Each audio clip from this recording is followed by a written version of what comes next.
Всему свое время есть в жизни, поверьте.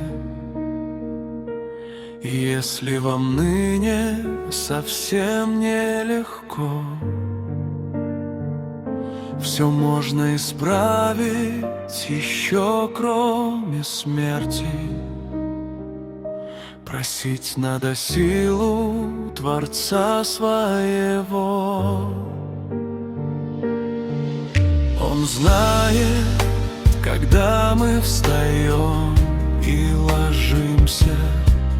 Он видит страдания наши и боль. Когда мы стремглав просто к пропасти мчимся, отвергнув все знаки Его.